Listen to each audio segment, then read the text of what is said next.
देखें इसमें जो ये रिलीफ आज प्राइम मिनिस्टर ने भी ट्वीट किया कि इसको बड़े खलूस से बनाया गया है और मकसद यही है कि जो जो शहरी है पाकिस्तान के, उनके लिए कोई आसानी या रिलीफ या बेहतरी की तरफ जो है वो चीजें गामजन हो। तो इस बजट से आप बिल्कुल उम्मीद रखें। इसके अंदर मेजर अगर चीजें हैं तो बिल्कुल हम जो सैलरीड क्लास हैं उनके लिए रिलीफ है। फिर जो एक्सपोर्टर्स की टैक्सेशन का निज़ाम है उसके अंदर रिलीफ है। और ओवरऑल आप देखेंगे कि जितने शोबे हैं उनके अंदर चीज़ों को बेहतर और एफिशिएंट करने की कोशिश की गई है। तो ये थोड़ा ही टाइम रह गया है, लेकिन कोशिश यही है कि ये ग्रोथ का बजट हो। 4 से 4.2 की ग्रोथ के दरमियान हमारा टारगेट है, जिसको हमने टारगेट किया, जिसका मतलब है कि अगर इसको हम अचीव करते हैं तो 16 से 17 लाख नौकरियों की जॉब क्रिएशन होगी। और देखें जो मेजर चीज है कि ये सारा कुछ इस बुनियाद के साथ हो रहा है कि हम एक फिस्कल डिसिप्लिन के अंदर हैं। हम अपना जो फिस्कल डेफिसिट है उसको हम कंट्रोल कर रहे हैं, कम से कम करते जा रहे हैं। इसी तरह जो प्राइमरी सरप्लस हम दे रहे हैं इस बजट में, वो भी एक रिकॉर्ड होगा, हिस्ट्री होगी पाकिस्तान के अंदर। तो ये जो फिस्कल डिसिप्लिन हम अपना रहे हैं, ये इस चीज की इंडिकेशन है कि हम लोग जो है एक irresponsible use of public funds को नहीं किया जा रहा, और हम अपनी डेट सर्विसिंग को भी कम कर रहे हैं, हम अपने डेट को भी मैनेज कर रहे हैं, और उसके साथ साथ हम ग्रोथ की तरफ भी जा रहे हैं। तो ये सस्टेनेबल बजट्स हैं जिनकी पाकिस्तान को शिद्दत से जरूरत है। ठीक है। अच्छा राना साहब, आपसे जब भी बात होती है जो अवामी मसाइल होते हैं आप उनको एक्सेप्ट भी करते हैं, ऐसा नहीं होता कि आप एक्सेप्ट नहीं करते हैं। तो यही जो वजह है कि मैं आपसे ये सवाल कर रहा हूं कि इस वक्त जो सरकारी मुलाजमीन हैं वो इस्लामाबाद में एहतजाज कर रहे हैं कि अगर मामूली इजाफा हुआ तो हमें काबिल कबूल नहीं होगा। दूसरा sir, on a lighter note ये भी बता दीजिए, वजीर आजम साहब को पत्थर तो दिल पे नहीं रख रहे, ये आवाम को तो नहीं रखना पड़ेगा बजट के बाद? ये देखिए, बात ये है कि ये सरकारी ये हमेशा ट्रेडिशन सा बन गया है कि सरकारी मुलाजमीन जो है वो एहतजाज करते हैं और एक प्रेशर बिल्डअप करते हैं, लेकिन इसकी जरूरत नहीं है। देखें, जो सरकारी मुलाजमीन या सैलरी क्लास में इजाफा होता है वो हमेशा इन्फ्लेशन के साथ इंडेक्स होता है।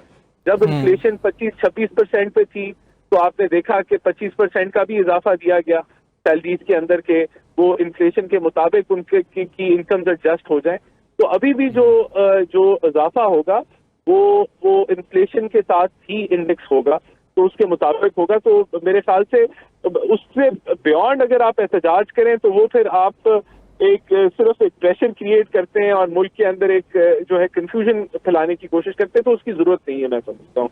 अच्छा सर, ये आप इन्फ्लेशन की बात कर रहे हैं कि इन्फ्लेशन के साथ ये चीज़ें चल रही होती हैं, लेकिन अगर हम आसान अल्फाज में देखें, अगर 2018 में जिस वक्त आप लोगों की गवर्नमेंट ख़त्म हुई थी, उस वक्त जो शख्स 100 रुपया कमा रहा होता था, आज उसके पैसे की वैल्यू 98 रुपये और कुछ पैसे हो गई है। यानी कि जो आज का टाइम है उसमें भी उसकी कुव्वत ख़रीद गिरी हुई है। सिर्फ इन्फ्लेशन का मामला नहीं, चीज़ें इतनी ऊपर और गई हैं। 6.7% की भी अगर हम इन्फ्लेशन को एक्सेप्ट कर भी लें, फिर भी लोग नहीं ले पा रहे हैं, कंट्रोल नहीं हो रहा, प्राइसेस का कंट्रोल नहीं होता, मुश्किलात होती हैं। अगर मैं 100 रुपया सर पहले कमाता था तो अब मेरा वही 100 रुपया कम हो चुका है।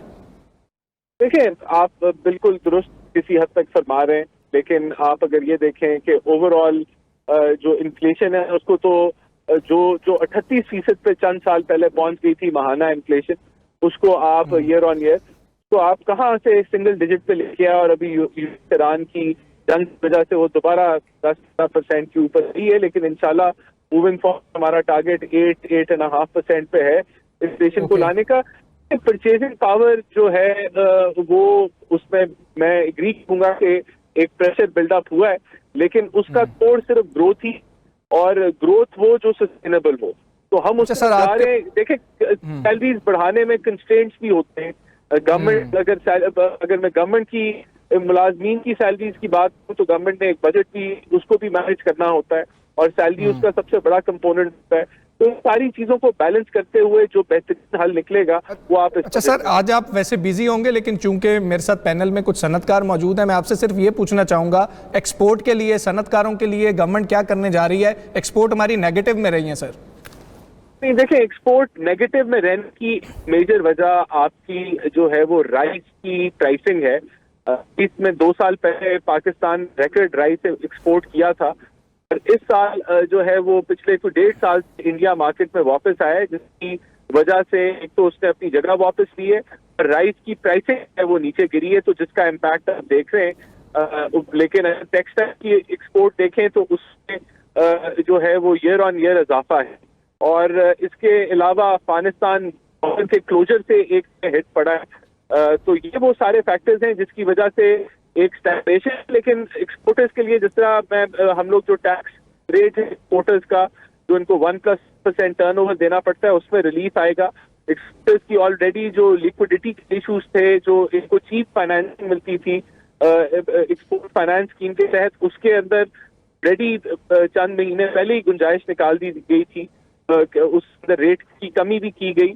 और अभी भी जो लॉन्ग टर्म फाइनेंसिंग है उसको भी इम्प्रूव किया गया है कि long term financing of machinery के ऊपर ईज आउट किया जाए इंटरेस्ट रेट को। तो ये वो सारे फीचर्स हैं, और इसके अलावा भी आप इस बजट में ऐसी चीजें देखेंगे कि जो इनको बेनिफिट करेंगी। एक्सपोर्ट हमारा मेन फोकस है। ठीक है रान साहब, बहुत शुक्रिया आपका।